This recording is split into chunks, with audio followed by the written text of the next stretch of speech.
Welcome to Murder with the Missus. I'm Darren. And I'm Amy. And today we're going to tell you the story of Jesse McFadden. We will say that this is a tragic case out of Oklahoma that is not suitable for younger listeners. We're going to describe the case with respect to the families of the victims, but there are sensitive topics that we will mention. Let's start at the beginning with Holly McFadden. Holly was a 35-year-old with 3 children. Riley Allen, who was 17 years old at this time. She was a great artist and had always wanted to paint. In fact, she wanted to be an artist or a doctor when she grew up. Holly's son, Michael Mayo, was 15 years old, and he loved video games. He was also active in track and football with the school. Holly's youngest was Tiffany, who was just 13 years old. She was said to be a great student, track star, and all-around daddy's girl. It's been said that those close to her used to call her Tiffosaurus, which I thought was so cute. While they did have different fathers, Holly was married to Tiffany's dad, Joe, for 13 years. He had been in the kids' lives since Riley was just 1 year old, so all 3 kids called him Dad. According to Joe, he and Holly had discussed him adopting Riley and Michael all the way up until a couple of months prior to the incident we are talking about today, which stands out because they were divorced in 2021 and she was married to another man. Right, but he was their dad. You know, if you have been in a kid's life for basically all of it, blood doesn't matter. Right. You know, and that's what this guy right here. He's pretty adamant that those were my kids. They were, yeah. I agree with that. Now, Holly married Jesse McFadden on May 26th, 2022, and moved to Henryetta, Oklahoma. It was part of the divorce agreement that if either person started a relationship with someone else, between Holly and Joe, that a background check would have to be done. So Joe asked Holly about it, and she said Jesse's was clean. On Saturday, April 29th, 2023, Tiffany and her friends, 14-year-old Ivy Webster and 16-year-old Brittany Brewer, went to the mall and to the main event, then had a sleepover at Tiffany's house. This was typical of the girls, and they had stayed at each other's houses a lot. A little bit about the girls. Brittany was outgoing and wanted to be a teacher or a vet, and she was also picked to be in an upcoming pageant. Ivy loved softball and was Tiffany's best friend. They were connected at the hip and did everything together. Ivy's parents even joked with Tiffany about giving her a key to their house because she was there so much. Ivy was supposed to be home on Sunday by 5 p.m. She was on Snapchat with her mom until around midnight on Saturday. Sunday morning, she texted her parents saying that they were going to a ranch in McAllister, which they had been to before. Her mom said that the message didn't really sound like Ivy, but it wasn't so far off that it caused concern. She just chalked it up to them being maybe in a hurry or something like that. Later in the day, Jesse called Ivy's mom, saying they were still in McAllister, but they had poor cell reception. So Ivy's mom just told him to keep her updated. By the end of the day, being unable to make contact with any of them at this point, and noticing that Ivy's Life 360 app had been turned off, they contacted the police. Ivy's dad said they used to joke about Ivy sending them a proof of life picture when she was away from home, but she didn't do that either on this day. Alarm bells, are starting to go off at this point. Right? Awareness is being raised. Yeah. Oklahoma Highway Patrol issued a missing and endangered alert for Ivy and Brittany on May 1st. Also that day, when Jesse didn't show up for court, a warrant was issued, and police went to Jesse and Holly's house that they were renting. They found the bodies of all 7 people. All had died from a gunshot wound to the head with a 9mm handgun. Ivy, Brittany, and Riley's bodies were found with about 100 to 150 yards between them, and they were about a quarter of a mile from the house. Michael, Tiffany, Holly, and Jesse's bodies were together about 450 yards away from the other bodies. The gun used was purchased by Holly in January of 2022. It was found near Jesse's body, so it is believed that he killed the others and then hurt himself. The Okmulgee Police and the OSBI, which is the Oklahoma State Bureau of Investigations, take on the case and investigate. At the risk of repeating myself, we are very familiar with some Okmulgee County investigations and how they've been conducted, but we are coming to find that this is also widespread across Oklahoma. Kind of like working most places. You have the good people who really want to serve and protect, then the power-hungry I'm God types, which usually come with a side of corruption, the I do what I want people, the list goes on. But today, it's about the not my job people. The scene was released to the families by Thursday, May 4th, so this is 3 days after the bodies were discovered. They stated it was no longer an active investigation. And there's a familiar sound. You know, we have heard that so many times, you know, in so many cases, when they leave the scene like they actually did something, but come to find out there was a lot more that needed to be done. Oh, yeah. Yeah, well, we have a recurring theme. Yeah, I mean, and so far, you know, we're running into that in mostly Oklahoma. Mostly Oklahoma, yeah. It's so sad. And it's frustrating. Which really sucks to say. It really does. But another thing I've learned by doing all these Oklahoma cases is that the ones that get national coverage like this one did, there's a lot of people that just shit talk Oklahoma because of our judicial system, because of the corruption, because of the issues. There's been people that go on TV and say that Oklahoma needs to be completely overhauled when it comes to this. And I agree. So if you have one shot at these crime scenes, why not be thorough? Because once it's done, it's gone. Like, you no longer have access to get evidence or anything like that. If it was me, I'd be taking everything just to be careful. But here, they just figured that since the person who committed the crime was right there, they didn't have to investigate anything, which is bullshit. So when Ivy's family went to the house, they brought a local news crew. You can watch the video online, and it got me riled. I was heated. You can see that there are no disturbances, like there was a struggle or anything, no blood spatter, no obvious signs that any of the deaths took place inside the house. But there are multiple desktop computers, laptops, a gaming console, typical house stuff. And then you notice the disturbing stuff. They see a mattress with a cow print pillow on it. They state that this is Tiffany's bedding. And the mattress is pulled out from the wall. Attached to the bottom of the wall is a board with eyelets and chains connected to them. The kitchen island had chains and a lock bolted to the center of it. There were sex toys, lubrication bottles, witchcraft books, and drugs like marijuana gummies, powder residue, and needles. Police have said that they only found 2 phones in the house, which is odd because it's 2023. There's 2 adults and 5 teenagers. Why are there only 2 phones in this house?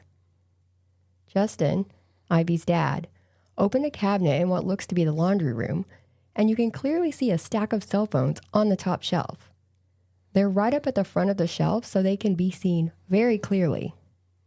He sees that one of these phones is Ivy's. Someone tried to hand him a plastic shopping bag to use to pick up the phones without disturbing any evidence on them like fingerprints, but you can hear Justin telling him that the bag has a receipt in it for the lock, so that itself is evidence. So there's now evidence on top of evidence. Yeah, they were pissed. I mean, I was pissed when I was watching it. And, you know, they had to call Okmulgee County back out there. Yep. And it was just, you know, this is just stuff that they should have done the first time. Like I said, they felt like their job was done. It's ridiculous. And Justin tells the cops, I'm going to say this quote, "My daughter was locked up here, right here. That's what I just don't get. I know you guys are hurting too. And I know you have a hell of a job to do. You saw my daughter dead, shot in the head. And I know what you're seeing. And I know what you went through. But a lot of this stuff needs to be taken. You guys have to come back out here and do a whole nother sweep because you missed so much. There's medicine. There's drugs. Brand new locks that he put in and brand new fucking key and lock on the counter. Why are we not getting receipts and video of him purchasing this shit?" And he's right. The investigator was there taking pictures of the cell phones in the cabinet, just saying, I don't know what else to do. I don't know what you want me to do. What do you think this will accomplish? Finding out how far this thing goes? Are there other victims of Jesse's? Was anything put on the dark web? Like, there's a lot of things that need to be known. Omogi County officers said that they were just to search the outside of the property where the bodies were found, and OSBI was supposed to search the inside of the house. OSBI said that they were just there to assist if needed, but that Omogi County was supposed to search inside and out. Either way, they were looking at this as a solved case. So, to them, as I said, nothing else to investigate. But Omogi County did collect more evidence, including the receipt for the locks that were purchased just a day or two before the murders, the 5 more phones that were in the cabinet, and paraphernalia. And I would like to say that that was it, but the cops had to be called out to collect evidence not just one time, but 3 times total. Justin even found a bloody wet wipe that they wouldn't take. I mean, it looks like the cops really were just doing the bare minimum, to get the families off their backs instead of actually looking at this like something, that needed to be investigated. Yeah. Yeah. And why would you, even if you thought your investigation part was over, why would you release a house back to the family with needles and drugs and all this stuff just laying around? Well, first of all, you don't. Oh, well, there's something. First of all, you don't. I thought drugs were illegal. Yeah, I mean, that's the whole thing. I mean, they, it's like they was doing the blame game. Yes. On everything, and it's ridiculous. They should have been more considerate to the families and to the victims. 100%. They just, again, I'm saying it again. They dropped the ball. We say that a lot. We say that a lot. I mean, especially on this case. I mean, this right here is horrible. Yes, very horrible. And an aunt of one of the victims moved a dresser and saw Velcro restraints taped to the back of it. When she asked the cop there if he wanted to take it for evidence, he said no. He told her to throw them away or take them home because all the stuff in the house was going to be tossed anyway. And the family said that there was a check made out to a storage rental company for what looked like monthly rent, just laying out in clear view that the cops didn't care about. If he was hiding stuff from his family regarding previous victims or current victims, it would be a good place to look. But there have been no reports that this was ever looked into.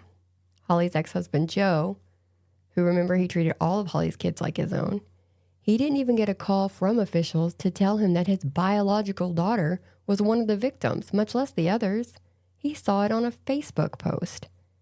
He was devastated, understandably, but that shows just how blasé they seemed about this. Now, what comes out about Jesse is disturbing. In 2003, Jesse was arrested for attacking an underage girl. He held her at knife point, tied her to a bed, and sexually assaulted her. It was so bad, she was told that she could never have kids.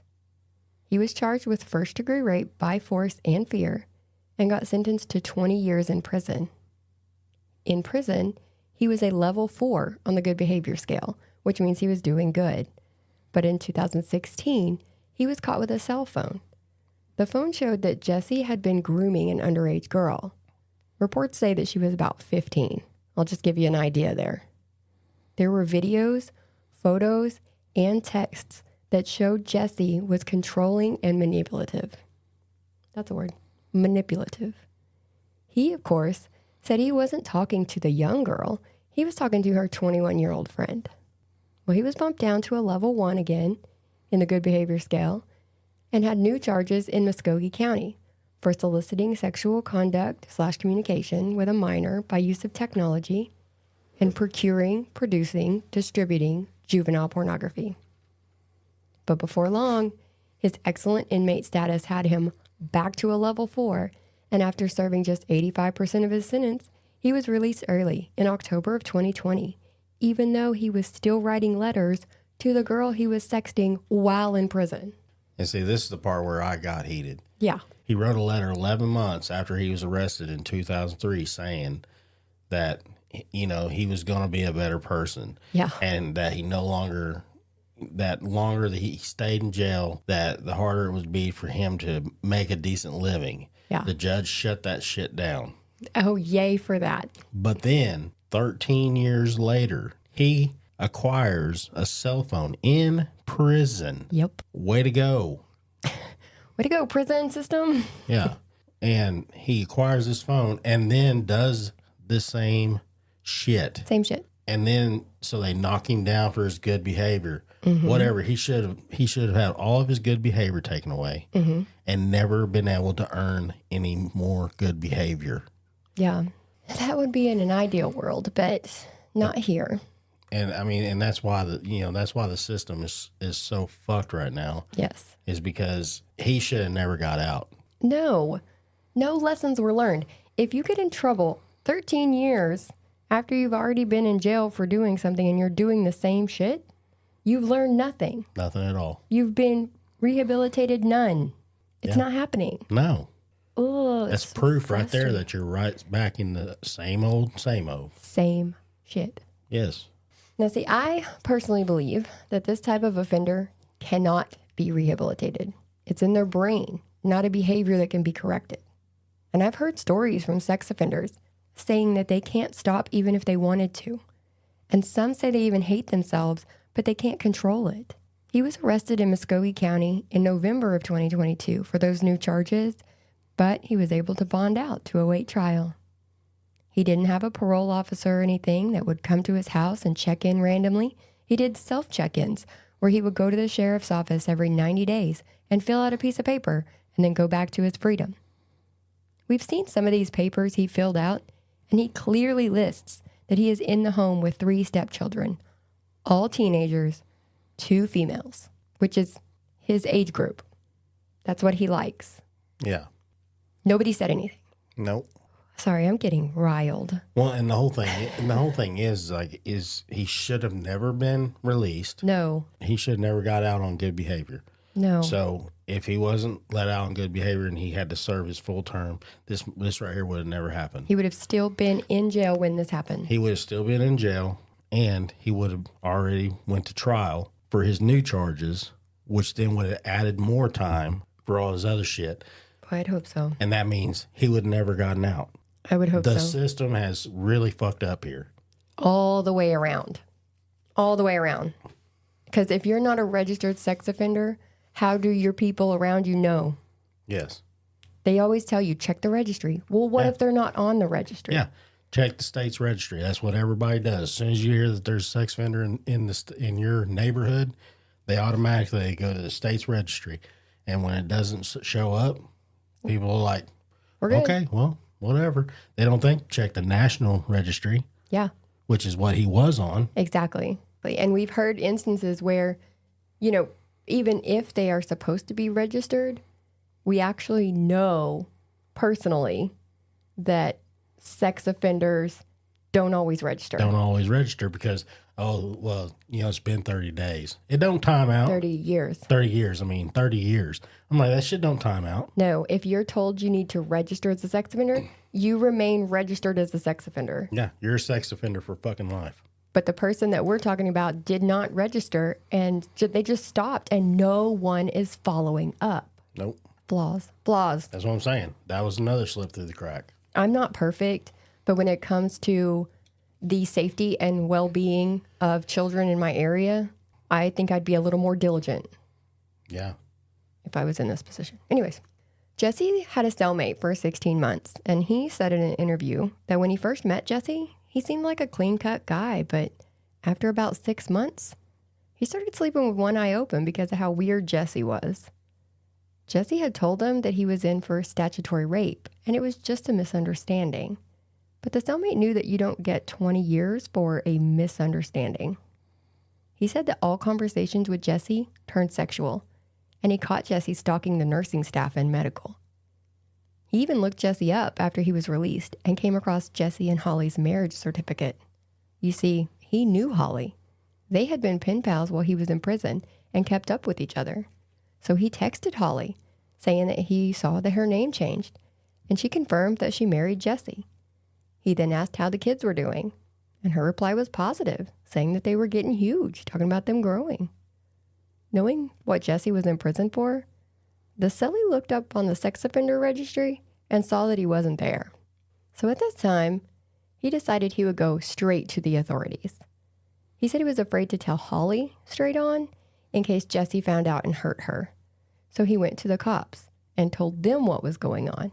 But again, nothing. 2 months before the murders, Holly's dad was looking up a coworker in the court records to see what his charges were in an unrelated case and came across Jesse's 2003 case. They told Holly. Holly asked Jesse about it, and Jesse actually hired a woman to pretend to be his victim and tell Holly that it was consensual and just a misunderstanding. And sadly, Holly believed her. On Sunday, April 30th, Jesse had called his mom saying he was going to kill himself so he didn't have to go back to prison. He also made the dick move of texting his victim that these charges were pending on and said, "I did exactly what I promised I would do when I got out. I got a marketing job making great money and was being advanced. Been there 2 years now and had a great life, like I promised I would do with you. This is all on you for continuing this." And then in another message said, "Now it's all gone. I told you I wouldn't go back." He is a scared little man. He's not accepting blame for any wrongdoing. He was trying to make his victim feel bad when she was not in the wrong. The state picked up these charges, even though she was going to testify against him. Big props for the courage to do that. But it's not like she could have walked in there and said she wanted the cops to drop the charges and he would be a free man. That's not how this works. Yeah, this happens a lot in domestic violence cases, and where the victim backs out and decides that they're staying with their abuser, and they want to drop all the charges. Once you call and make the accusation, they get involved. They're done. I mean, that means, all right, you don't want to do it? Well, that's fine. The state will take it over. The state can take any they want. And it's theirs now. Yeah, even if she was like, "Okay, I'm good. It doesn't matter." It doesn't matter. You already made a case. So him blaming her was just a dick move. Yep. And they already had proof. That's exactly. That's what I'm saying. They already had all the damn proof. They didn't even really need her testimony. That was just another level to show. They had everything. Yes. So he can't blame her is the point I'm getting at. He cannot. And so the motive here for these murders and his suicide seems to be one last horrible thing for him to do before he ended his own life to avoid prison again. Because in case you missed the timeline, these bodies were found the day his trial was to start for these charges. So he did this the day before he was supposed to go back to jail or go to court. Now, the autopsy results came in last summer and showed that the family members had arm and leg abrasions, while the 2 friends that were staying the night had blunt force trauma to their genitals. This report was also released to the media before the families were notified. So that's another strike against the way this case is handled. And there are questions as to exactly how much Holly knew about. Now, I'm not trying to victim blame in any way, shape, or form, but there are questions. In her divorce papers from December of 2021, it states that there were no minor children from her and Joe's marriage. There's no mention of Tiffany. Some speculate that this may have been an attempt on Holly's part to keep from raising awareness that at this time she was living with a sex offender. But he was listing all 3 of her kids on his check-ins every 3 months with the police. So that doesn't seem to have mattered. Another speculation is that since Joe didn't mention Tiffany either or bring it up in court, that there was an attempt to avoid child support. But in Oklahoma, if no one's getting assistance from DHS, they can agree to waive child support. That wouldn't have been something to lie about. You don't just exclude your daughter because you don't want to pay when you can just both agree you don't have to pay. Another speculation is that maybe Tiffany wasn't biologically Joe's either, but I will not entertain that one. No, I mean, those kids were all his. They were all 3 his kids. I don't care what anybody says. Yeah. So that leaves the question of, with all the stuff around the house, could all of that been done in 2 days? Or was this the normal state of the house? Surely if it was how the house was all the time, one of those friends would have told their parents, We know that Brittany and Ivy had a good relationship with their parents, so they surely would have told them if these restraints and locks were randomly around the house every time they came to visit. The concern with all the electronics in the house is that what he did that weekend or even prior, was filmed, or that he took pictures and they were sent to someone or uploaded to the dark web. And the families were pushing for all this to be investigated. This could have uncovered a ring of people, but the authorities had to be forced to take the computers. So who knows if they even looked at them or just stuck them in some evidence room and are letting them collect dust. And, this could have been avoided. He should have never been released from prison. Nope. With pending charges. He should have had to register as a sex offender in the state of Oklahoma. Yep. I mean, hell, he had 3 years. He had 3 years after he was charged with sexting in prison. To go to court, yeah. Yeah, just to go to court. Then he had 3 more years after he was released from prison to go to court. So that's 6 years, 3 years in, 3 years out. Either way. He had 6 years to go to court for those charges and never went to court. So either way, he had 6 years from the time he committed the second offenses and was charged with them till he committed these murders that he did not even see his day in court. And they said that there were things that kept pushing back his trial, like the prosecutor broke his foot, and then COVID happened, and then his lawyer passed away from COVID. So it was one thing after another. Yeah, they could have had video court at any time during that 6 years. Yeah. And they could have kept him in prison, so they knew where the sex offender was. Right. If he's pending a case, pending charges, don't let him out so that you have to go find him again. Yeah. Just don't make any sense. So Ivy's dad, Justin, has been very vocal about how he feels in regard to how sex offenders of this degree are not held to a more strict standard.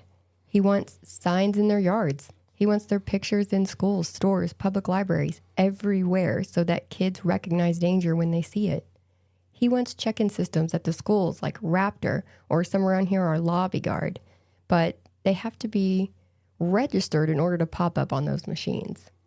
Yeah, and I mean, just talk about Lobby Guard. I mean, it's basically, I've had to deal with Lobby Guard because I used to work in schools.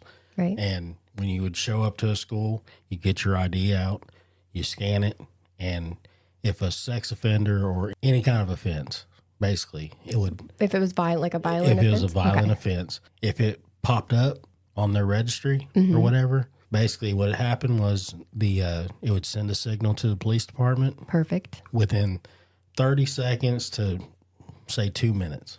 Okay. Which is pretty fast response. That's pretty quick. And all the people in the office had to do was stall. Which is probably easy with all the paperwork you got to fill out at school all the time. So, yeah, all they had to do is just be like, oh, they'll be here in just a minute. And why don't you just have a seat? Just have a seat, yeah. You know what I mean? And I've been there one time when they showed up. You saw it in action? Oh, yeah. Yeah, I was there scanning and everything. And the lady at the counter was like, hey, can you wait here for just a minute? And everything. I was like, yeah. Did you freak out a little bit thinking that maybe you popped for something that was not yours? No, because she kind of looked at the person and everything. I was like, yeah. Okay. And next thing you know, cops came in, grabbed, said, hey, you need to come with us. And hauled him out? Walked that person out. And, this is what I'm talking about. Yeah. I mean, it's a great idea. I think every school should be equipped with this. That's what Justin's trying to do. I don't blame him. Let's sign this. But if he has a petition, we'll sign it. Yeah. If he needs something, we'll do it. I'm a firm believer in it because when I seen it, I was like, hell yeah, that's the way to go. That right there is just one step closer to keeping your kids safe. Yes, because Jesse was going to school events. He was going to sporting events and stuff like that for the kids, picking them up, he was there on school grounds with these children. Knowing well he's a sex offender, he's not even supposed to be anywhere near them. Kids or anybody. Yep. But he was doing what he wanted. Nobody was there to stop him. Yeah. Lobby Guard or Raptor would have. Yeah. Governor Stitt, FYI. So Justin and the rest of the families did get at least one thing done on their list really quick, and that's the Knight's Law. I just read that as of March 12th, 2024, Knight's Law did pass. So instead of certain offenders having to serve 85% of their sentence, now they have to serve 100% of their sentence for first-degree rape, child sex abuse, child pornography or aggravated child pornography, child prostitution, and human trafficking. And this is in Oklahoma. There is more to go, as they also want a minimum sentence for these crimes to be life without parole. He said that he could have just named the law after the kids, the victims in our story, but it's not just about one incident. It's about all the kids in their area. So they actually named the law after the school mascot, the Knights, which is very fitting. Absolutely. I mean, for Justin Webster and The other parents. Well, and like his wife and then the other parents and everything. I mean, for them to have this thing pushed through so quick. That was really fast. I don't know if y'all have ever paid attention to how long it takes bills to become laws and things like that, but it takes a long time. But yeah, no, I mean, this was awesome. I mean, whenever I heard this, and for him to have to, basically be going through this and then trying to get this stuff passed and do this. I mean, gosh, man, it just shows the heart that he has for it. I mean, just in everything. I mean, just the passion. Well, yeah, it's his kid. It was his kid. I know. I mean, I understand it. And I mean, it's just a lot. You always say you'll do everything for your kids. You would do anything for your kids. Yeah. And unfortunately, when it comes to things like this, it seems like the parents are the ones having to do everything for these kids. Yeah. I love the fact that, he was talking about, child pedophiles or whatever, they need to have signs out in their yards. Absolutely. Mm-hmm. Yeah, they need to post up where they're at and everything else because, for stuff like this, I mean, he said the country's coming for you. Yeah, I think your favorite part of his interviews was when he says they're worried about their rights. They shouldn't have any damn rights. They should not have any rights at all. You lost your rights. And we were talking about that too. Like if you're convicted of a felony, they remove your right to own a firearm, which is your Second Amendment right in the Constitution. Yep. If they can take that away from somebody, why can they not take this stuff away from child sex predators? Yeah, exactly. And I mean, that's the whole thing. I mean, it's like, he went to prison. 11 months in, he writes to judge. Judge shoots him down. God. Yeah. 13 years later, he's doing the same shit. He's doing the same thing. He gets a phone in prison, which they're not supposed to do that. They're not supposed to. And you're in a medium security prison, which means how did it get there? You know how it got there. Exactly. So that means that system's fucked. And then he goes on to do, gets 3 more charges. Mm-hmm. 2 more charges, whatever. It doesn't matter even if it was just one. Right. That was one too damn many. Yep. And then he gets knocked down on his freaking good behavior chart. His good behavior chart, which in my opinion, he should have been knocked down and never even given the option to be on the good behavior program again. Child sex offenders should not At that point, he should have been able to. He should have had to serve the rest of his time in full while awaiting trial. Agreed. Whenever he was released on good behavior, when he reached his 85%, and then he was arrested and taken to Muskogee County, those jackasses should have never let him go. Who gives him bond? And who gives it a bond that is low enough for you to bail out? Exactly. Set that shit high. Especially whenever you did this while you was in prison. I'm gonna throw some personal stuff out there, but we know of a person that is in jail right now that they call the $1 Million Kid, because when he was 18 years old, he was stealing stuff from Walmart and then taking it back and getting gift cards for it, because if you don't have a receipt, they just put it on the card. And he got caught. And his bond for that is $1 million. Yeah. And he's still sitting there because he can't bond out. And that's the whole thing. It's like, we don't know him personally. We know of him. We heard of him. Yes. And everything. And it's like, okay, so basically you're in there for theft and burglary, basically. I mean, that's basically what it is. But, this guy right here, he actually commits the crime while he's in prison. For committing the crime. For committing the same crime that he's in prison for. Yep. And they're just like, oh, yeah, we'll set a trial date. And then they're like, oh, COVID. I don't give a fuck. That right there, he should have never been out. Crime did not stop when COVID happened. Because I don't know how many people right now are in jail awaiting trial. A bunch. A lot. But he gets to go out. And then we know people who are going through cases right now that just keep getting pushed back. Every time you go to court, it's continuance. Exactly. I mean, and that's the whole thing. He should have never been released. No. Period. No. I mean, honestly, if I was the family members or the parents or anything like that, I'd get a lawyer. I'm sure they have one. No, I would. I'd go get a lawyer and I would start suing the shit out of people. That's my opinion. Everybody. I would sue the freaking prison. The state? I would sue the state. I would sue the freaking county. I would sue everybody that had their hands in on releasing and letting this guy fucking continue his fucking life. Because that's not one of those lawsuits that's for gain as far as money. That's one of those lawsuits that's for gain to change policies. And and the Muskogee DA came on the news and was like, I take full responsibility. No, you don't. Oh, it was the new one. Yeah, he came in halfway through. I was like, no, you don't. You're just saying that just to get the fucking heat off of you and everything else. Yeah. The whole thing is, like, this never should have been an option. If you can sit there at a table and say, I take full responsibility and go on about your day, you're not taking full responsibility for the death of 6 people. And when they say, I'm taking full responsibility, that's them fucking admitting that they fucked up. Ooh, that's true. You got it on tape now. Yes. I'm just saying. I'm all for this night's law. Yay.